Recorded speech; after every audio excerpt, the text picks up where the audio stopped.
Assalamualaikum warahmatullahi wabarakatuh. Introduce my name is Siti Azkia Mutmainnah from class 9A.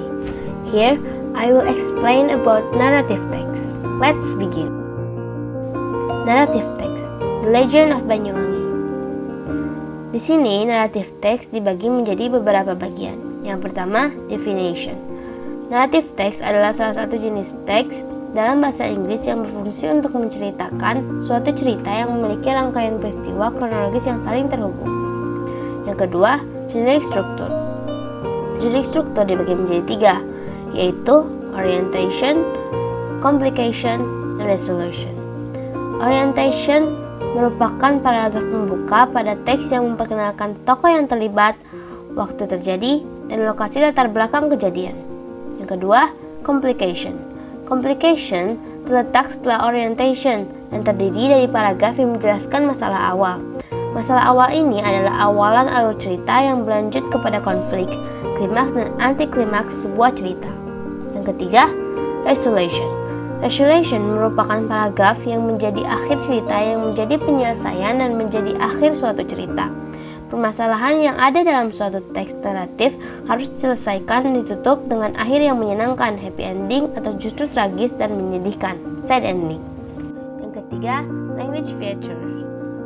Language features dibagi menjadi beberapa bagian. Satu, karena naratif teks menceritakan kisah masa lalu, maka tenses yang digunakan adalah simple past tense. Contohnya, killed, sacrificed, dan lain-lain. Dua, adanya keterangan waktu. Adverbia. Contohnya, one time, one upon a time, one day, dan lain-lain.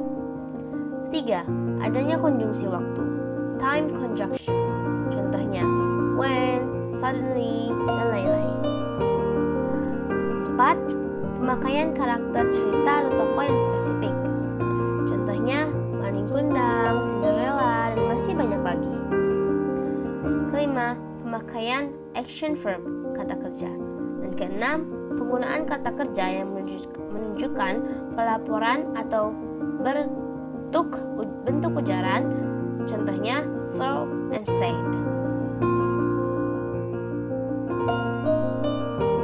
Ini salah satu dari cerita naratif teks, The Legend of Banyuwangi.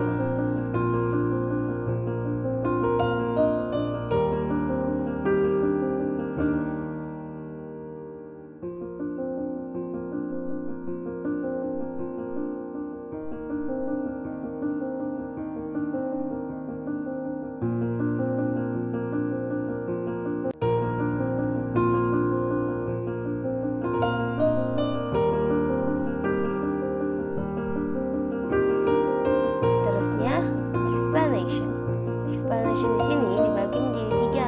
Yang pertama, figur. Figur dari cerita tersebut memiliki tiga figur. Yang pertama, King Sulakrumo. Dua, Raden Sidapekso. Tiga, Sri Tanjung.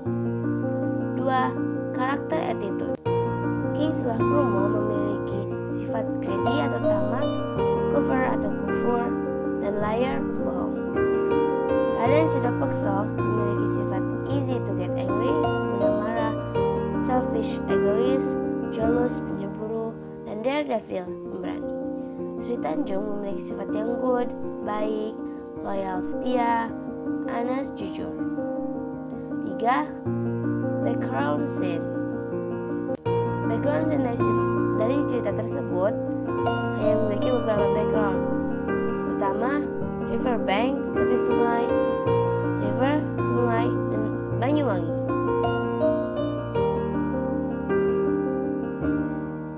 Moral value. Moral dari cerita tersebut adalah tidak mensyukuri apa yang kita miliki membuat kita merasa ingin lebih dan lebih, entah itu akan merugikan orang lain atau tidak. Daripada merugikan orang lain, lebih baik kita syukuri apa yang kita miliki.